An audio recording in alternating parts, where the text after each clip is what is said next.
Ciao, davanti a me ho il simulatore di corsa MOZA R5 impostato. In questo video ti mostrerò come gestire l'equalizzatore FFB.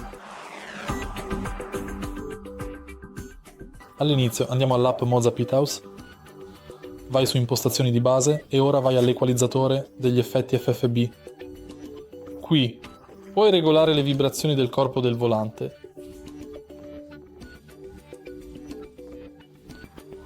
Effetti dell'ABS, come vibrazioni, e effetti dell'erba, ad esempio effetti dei cordoli e in particolare effetti della sabbia. E soprattutto, alla fine puoi regolare gli hertz, le vibrazioni ad alta frequenza. Se trovi utile questo video, per favore lascia un mi piace, commenta e iscriviti.